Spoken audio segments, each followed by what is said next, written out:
La véritable histoire de Louise, petite ouvrière dans une mine de charbon.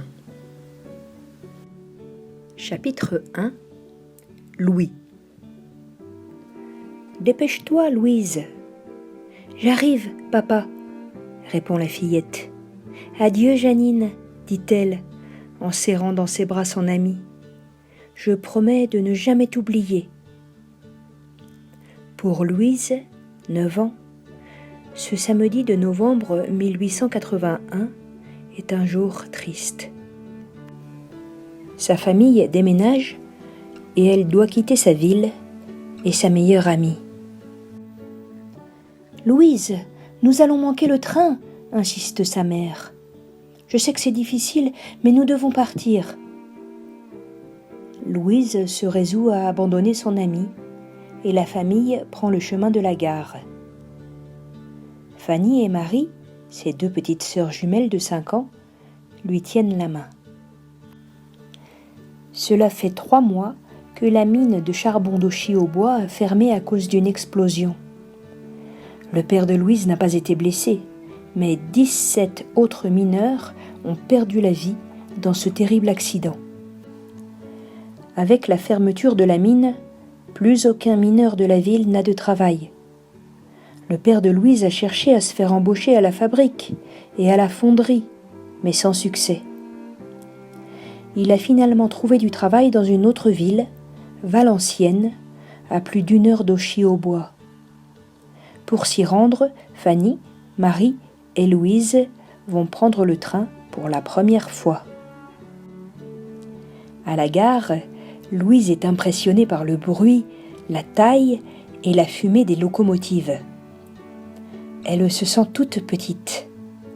Elle glisse sa main dans celle de son père, qui se ferait un chemin sur le quai encombré de voyageurs et de bagages.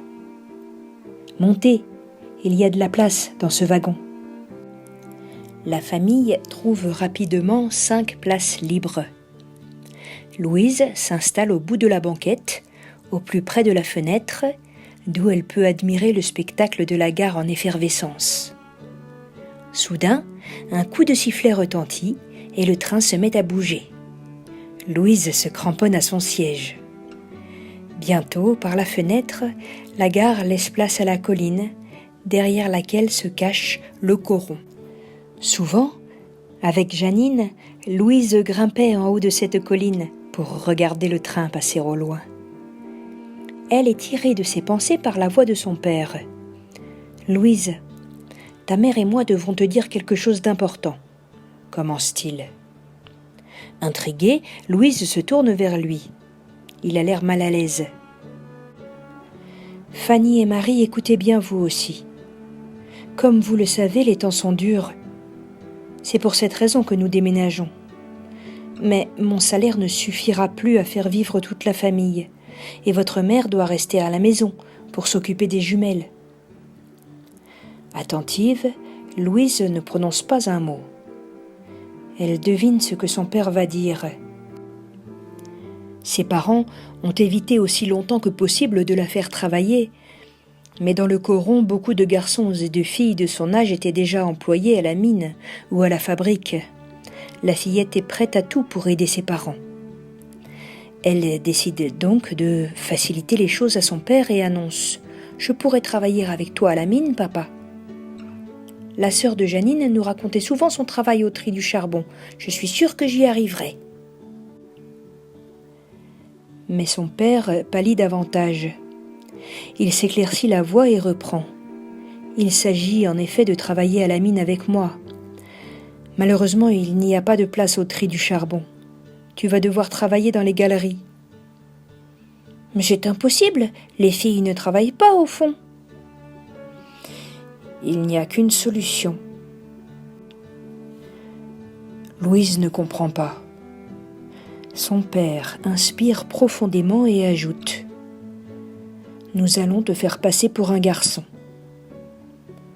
Louise pâlit à son tour. « Pour la survie de notre famille, tu dois être embauchée. »« Oui, tu dois être embauchée comme Galibot. » Puisque personne ne nous connaît à Valenciennes, nous allons prétendre que tu t'appelles Louis, explique le père en baissant la tête.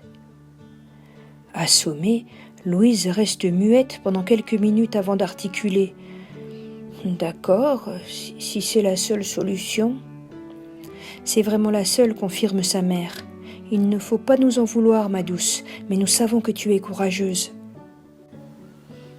Je ne vous en veux pas, maman. Il me faut juste un peu de temps pour me faire à cette idée. C'est normal, ma chérie. Prends ton temps. Chapitre 2 Valenciennes. À la descente du train à Valenciennes, Louise est méconnaissable. Ses longs cheveux bruns ont fait place à une coupe courte et une casquette. Un pantalon et une blouse de garçon ont remplacé sa robe. Elle n'a gardé que la médaille qui porte son prénom, cachée sous sa blouse. Son père la lui a gravée à sa naissance et elle ne la quitte jamais. Elle avance sur le quai avec appréhension. Elle a peur que les gens ne devinent la supercherie. C'est alors qu'une femme la bouscule. « Désolée, Tio Galibo » s'excuse-t-elle. Louise se retourne étonnée et percute le chef de gare qui s'exclame « Hé gamin, regarde où tu vas !» La fillette est soulagée.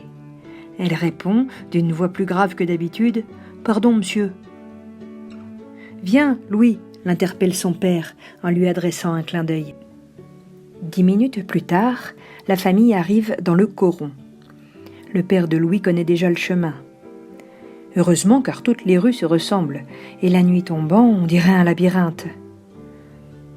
Après avoir parcouru plusieurs allées aux maisons de briques sagement alignées, il pose les bagages devant un portail et annonce « Nous sommes arrivés !» Les enfants pénètrent aussitôt à l'intérieur. L'unique pièce comporte un lit en bois et 2 en paille, une table, des chaises et un poêle à bois. Par la fenêtre, Fanny et Marie tentent d'apercevoir le petit potager situé derrière la maison. « C'est pareil que dans notre ancienne maison !» s'exclame Fanny. « Ça ne va pas trop nous changer !» approuve Marie. Les jumelles sont rassurées de retrouver un décor familier. Louise, elle, est perdue dans ses pensées. « Pas trop nous changer, sauf que je dois devenir un garçon !» Pendant ce temps-là, leur père a allumé le poêle et la marmite chauffe déjà. « Asseyez-vous à table », propose leur mère. « Il est tard, nous allons souper, et au lit. »« Demain c'est dimanche », ajoute le père. « Nous nous installerons et nous profiterons de ce jour de repos pour faire connaissance avec les gens du quartier. » À table, les enfants dévorent des pommes de terre brûlantes et un morceau de pain. Puis Fanny et Marie se couchent dans l'un des lits de paille et Louise dans l'autre. Après les émotions de la journée, elle s'endort à peine allongée. Le lendemain matin, chacun se réveille doucement en avalant son pain et sa chicorée. Dans sa tête, Louise répète en boucle « Je m'appelle Louis, j'ai 9 ans. Je m'appelle Louis, j'ai 9 ans. » Lorsque Louise et les siens sortent de la maison, la rue est déjà très animée. Le dimanche, le Coron est en fête. Les mineurs et leurs familles profitent de ce jour de liberté pour discuter et s'amuser. Les nouveaux venus attirent aussitôt l'attention et plusieurs personnes viennent à leur rencontre. « Bienvenue !» lance un homme trapu. « Je suis votre voisin, Antonin. Voici ma fille Angélique, mon fils Jules et Rose, ma femme. » « Enchanté, » répond le père de Louise en lui serrant la main. « Je m'appelle Hector et je vous présente ma femme, Anne, mes 2 filles, Fanny et Marie, et mon fils, Louis. » À ces mots, Louise se sent rougir. Il va falloir qu'elle s'habitue à être présentée comme le fils de la famille. « Regardez-le, le petit jeune homme. Il rougit, c'est un timide, » plaisante la voisine. « Jules, Angélique, emmenez-les donc voir Bibi, Lolo. Vous aimez les marionnettes, n'est-ce pas les enfants ?»« Oh oui alors !» s'exclament Fanny, Marie et Louise qui s'efforcent de prendre une voix de garçon. Alors filez, tous les 5, et revenez dès que le spectacle est terminé. Nous, on va prendre un petit café pour faire connaissance. » Les enfants s'exécutent. En chemin, Fanny, Marie et Louise sont vigilantes. Elles ne doivent pas trahir leur secret en répondant à la multitude de questions de Jules et d'Angélique, curieux et ravis d'avoir des voisins de leur âge.